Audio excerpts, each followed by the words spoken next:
Bien jóvenes, ¿cómo están? El día de hoy vamos a trabajar un temita más de historia para Academia y Colegios Mendel. Profe, ¿qué tema vamos a trabajar?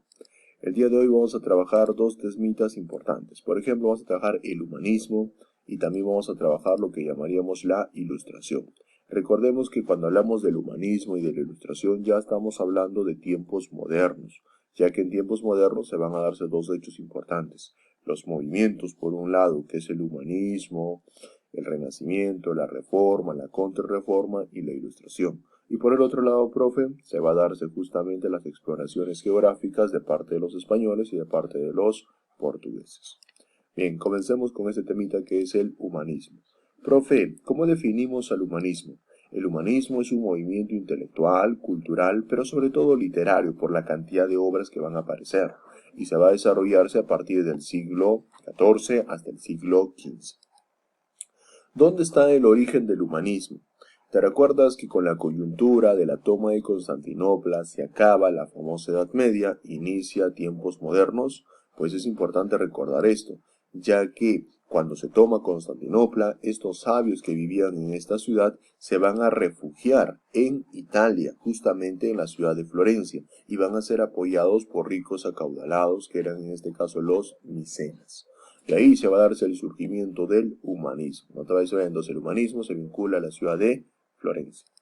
¿Cuáles son las características del humanismo? Dejamos la figura del teocentrismo, que Dios esté en el centro, sino ahora el centro de todo va a ser el hombre. Eso se llama antropocentrismo.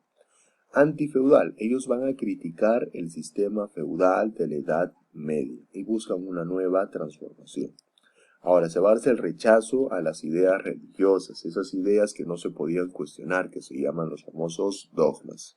Por otro lado, también se da la revaloración de las influencias de las antiguas culturas, de Grecia y de Roma.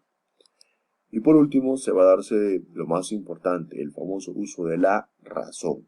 Dejamos de lado la providencia divina y ahora utilizamos la razón. Bien, vamos a comenzar ahora a desarrollar los representantes. Fíjate bien.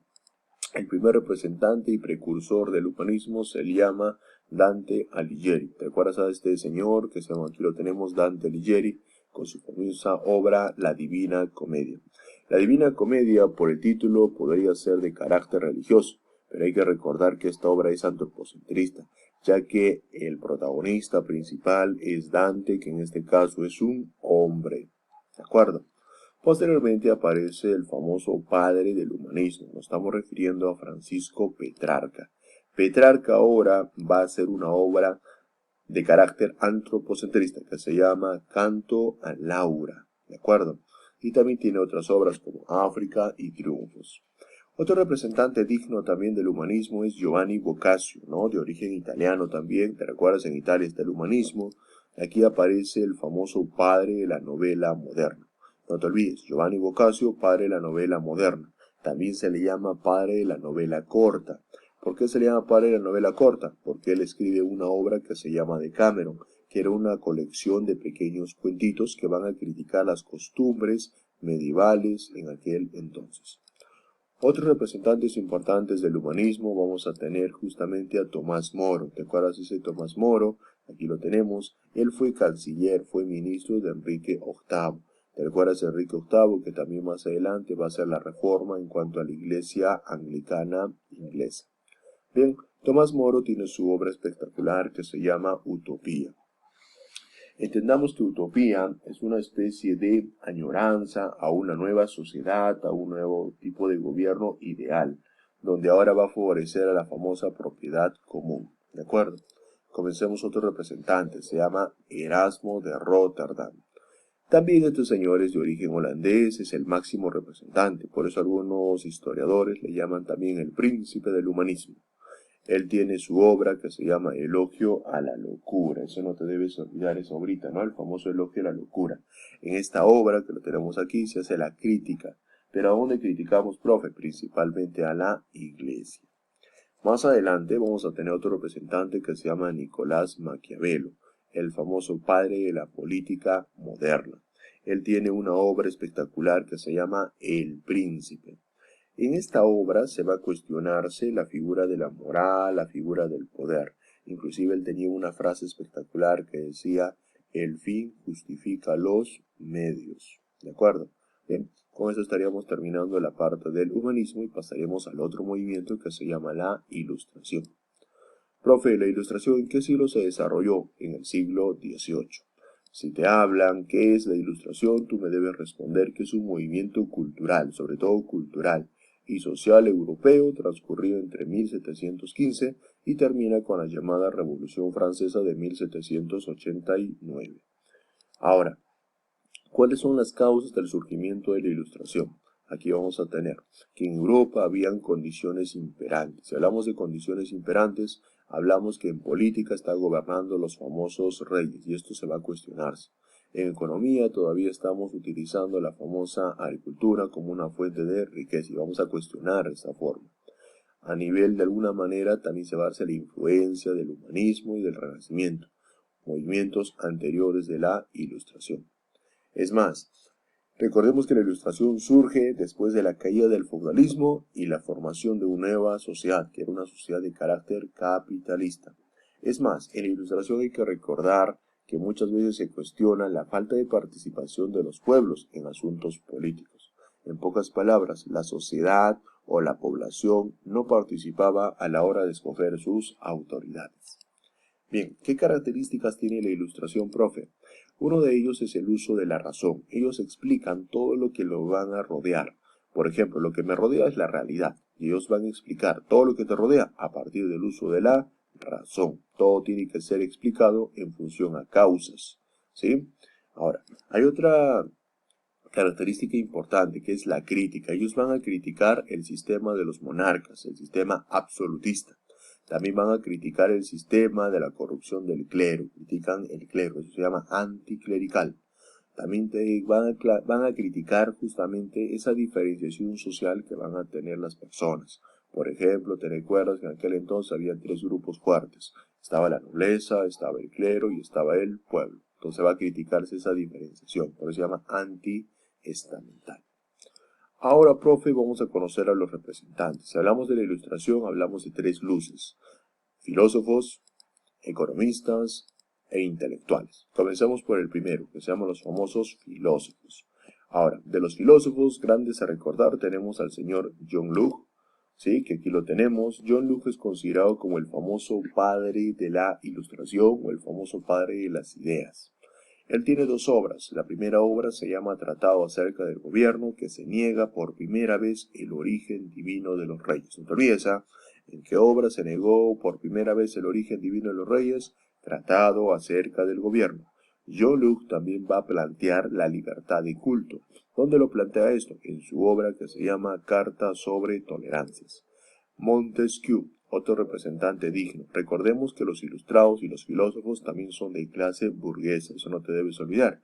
Por eso tenemos a Montesquieu, que también se le llama el barón de Montesquieu. Charles Louis de Seconda, ¿no? Que ese era su nombre. Tiene su obra importante que se llaman Cartas Persas. No te vas a olvidar su obra Cartas Persas, donde se critica justamente los sistemas monárquicos europeos. Su máxima obra se llama Espíritu de las Leyes. Cuando hablamos de espíritu de las leyes, hablamos que Montesquieu planteaba el equilibrio de poderes. Se decía que debe existir tres tipos de poderes: un poder ejecutivo, un poder legislativo y un poder judicial. En el poder ejecutivo tendría que estar el rey. En el poder legislativo tendría que estar un parlamento. Y el poder judicial tendría que estar integrado por las cortes que deben administrar justicia, de alguna manera. Posteriormente aparece un señor espectacular que era Voltaire. Voltaire es un señor espectacular ya que él utiliza dos recursos para sus obras: la sátira y la ironía, y tiene dos obras espectaculares.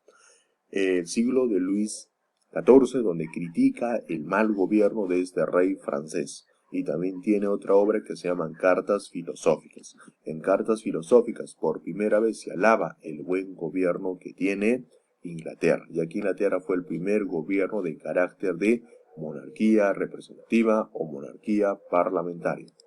Más adelante aparece uno de los grandes, ¿no? El famoso primer pensador europeo, ¿no? Democrático. Estamos hablando de Juan Jacobo Rousseau. Rousseau tiene tres obras. Una obra de educación que se llama Emilio, donde cuestiona el papel de la cultura, También manifiesta que la educación o la cultura es una fuente de vicios. Hay una novela espectacular que se llama Nueva Eloísa, donde viene una nueva figura de mujer. Si no te viene Nueva Eloísa, te va a ir con otro nombre que se llama Julia. No te olvides que su obra máxima se llama El contrato social. Aquí se cuestiona de dónde proviene la diferenciación social de las personas. Recordemos que para Rousseau la diferenciación social de las personas proviene del acceso a la propiedad privada. ¿Correcto? Bien, continuemos, señores. Ya hemos acabado los filósofos. Avancemos la otra luz. ¿Quién es la otra luz, profe? Los llamados economistas. Si hablamos de los economistas, habrá que recordar que un economista es aquella persona que plantea de dónde viene la riqueza y qué tenemos que hacer para lograr el desarrollo en un país. Entendiendo esto, en el siglo XVIII aparecen dos escuelas, los fisiócratas y los liberales.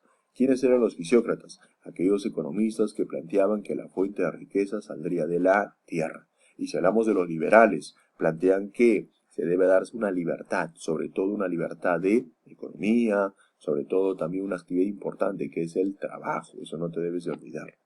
Ahora, ¿quiénes eran esos economistas? Tenemos a Francisco Quesnay. Francisco Quesnay tiene su obra que se llama Cuadro Económico. Él planteaba que la fuente de riqueza sale de la tierra y la actividad que se debe desarrollar es la agricultura. Su discípulo se llamaba Juan Claudio Gurnay. El señor Gurnay era espectacular ya que él planteaba que la fuente de riqueza no solo sale de la tierra, sino sale de la transformación. Y esa transformación se llama industria. ¿Ah, correcto? Sí. Bien, continuando también vamos a encontrar a otro economista, Jacques Turgot. El señor Turgot planteaba que la fuente de riqueza estaba en la solvencia económica, o sea, el crédito. Si tú tendrías dinero, podías desarrollar la agricultura. Si tú tendrías dinero, podías adquirir máquinas y desarrollar la industria. ¿Cómo se llama este señor? Jacques Turgot. Su obra máxima, Tratado sobre el crédito y los intereses. Ahí este señor lo vamos a conocer en la llamada Revolución Francesa. Otro gran representante tenemos a Adam Smith. Adam Smith es considerado como el padre de la economía liberal inglesa. No te debes olvidar, o también padre de la economía política. Adam Smith es de origen inglés. Él tiene algo que va a mover la economía. ¿Qué cosa es, profe? El trabajo. ¿Te recuerdas que él tiene una obra espectacular que se llama Investigación acerca de la naturaleza y las causas de la riqueza de las naciones? En esa obra Riqueza de Naciones él plantea que un Estado tiene que dar las condiciones adecuadas para el trabajo. Y aquí con el trabajo tú vas a desarrollar la agricultura. Con el trabajo desarrollas la industria. Y con el trabajo mueves el dinero. ¿De acuerdo? Bien, nos falta una última luz, profesor. ¿Cuál es? Los llamados intelectuales. Hay que recordar que los intelectuales van a pensar que esas obras de los filósofos, de los economistas, tienen que ser compilados. ¿Y en dónde se va a compilarse? En aquí. Justamente las enciclopedias, o llamados diccionarios razonados de ciencias, artes y oficios. Si hablamos de dos grandes intelectuales, vamos a tener a Denis Diderot y de Alembert, que son en este caso grandes intelectuales. Ahora, ¿cuál es el papel de las enciclopedias? Van a ser el instrumento de difusión de estas nuevas ideas. No te vayas a olvidar, ¿de acuerdo? Ahora, las enciclopedias, por el costo de alguna manera, estuvieron vinculadas que van a tener acceso solamente las clases altas, o sea, los llamados burgueses y las clases privilegiadas. Ahora, ¿cuáles son las consecuencias de la llamada Ilustración? Por ejemplo, una de las primeras consecuencias era la independencia de las 13 colonias británicas. Esas ideas de la Ilustración llegarán a América y lograrán la independencia de los Estados Unidos. ¿Te acuerdas a los personajes? George Washington, ¿sí? Thomas Jefferson, ¿te acuerdas? Ellos están ahí. Ahora, también se va a darse la Ilustración en Europa. Dará origen a la llamada Revolución Francesa, la caída de la monarquía de Luis XVI y su querida esposa María Antonieta. Otra consecuencia es la Declaración de los Derechos del Hombre y del Ciudadano. ¿Sí? No te vayas a olvidar, en la Revolución Francesa se plantea que el hombre tiene derechos a la libertad, derecho a la equidad, esos derechos. También otra consecuencia son los movimientos y procesos independentistas en América, ya que estas ideas van a llegar inclusive al Perú, van a llegar a México y van a generar ese bichito de proceso de independencia y estarán presentes en los llamados precursores. Y la última, ¿cuál es? Se da establecimiento de las bases del sistema capitalista. ¿Te acuerdas a los economistas? Bien, triunfó la escuela liberal. Entonces, ¿qué más adelante se crea? El sistema capitalista. Bien, mis queridos estudiantes, nos veremos hasta la siguiente clase. Se cuidan y nos veremos. No se olviden que en la plataforma del Zoom ya nos estaremos conectándonos y trataré de solucionar todo tipo de dudas con ustedes. Nos vemos, hasta luego, cuídense.